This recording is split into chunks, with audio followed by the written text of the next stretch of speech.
Hi everyone, I hope you enjoyed your weekend. As we begin our second to last week of our term, we'll continue to learn about ableism, specifically common sources of prejudice and discrimination that people with disabilities can experience.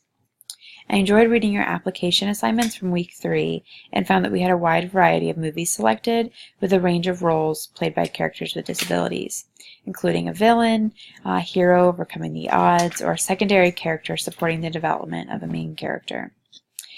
Though a general lack of positive, strong lead character portrayals of individuals with disabilities in movies and in TV, as well as images and videos shared on social media sites that can be viewed as inspiration porn, a phrase coined by Stella Young, as you saw in her TED Talk, can shape our own personal view or opinions about disability, particularly for people in our society who have not spent a lot of time with people with disabilities or who do not grow up with inclusive school experiences.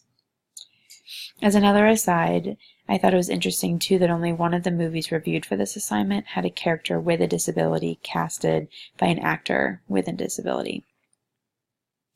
So I encourage you to continue to think about the messages we receive about the disabled community in the media. I've seen 2 movies this summer that send very different messages. I took my daughters to see Finding Dory and found that about half of the characters had a disability. I found the movie very inclusive and happy that the characters with disabilities were playing strong lead roles. In contrast, I also saw Me Before You and felt saddened by the plot line that perpetuates that a disabled life is not a life worth living.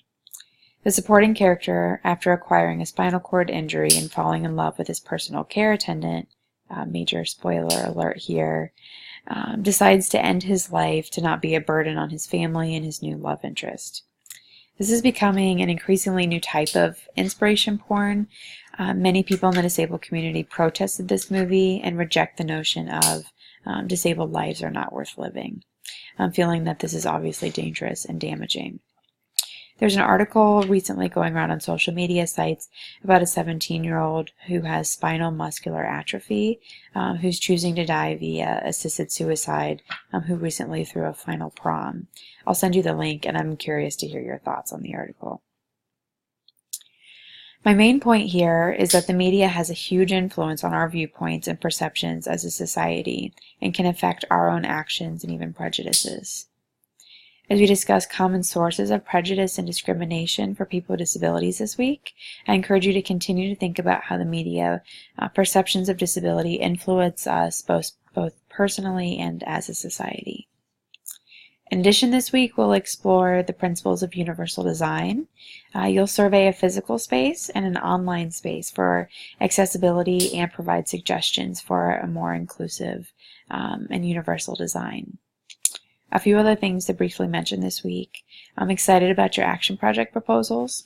Please email me with any questions. I am certainly here to assist you with these projects. For your initial discussion board contribution due this Thursday, you'll need to watch a documentary prior to posting, so please plan accordingly. The documentary runs about 40 minutes. And just a quick disclaimer, there's some language and brief nudity in the documentary. You'll finish My Body Politic this week, and next week on Wednesday you'll submit an overview and reflection, and I will post those guidelines for you if you would like to get a jump start on that assignment. And lastly, I hope that you have a great week. As always, please let me know if you have any questions. Take care.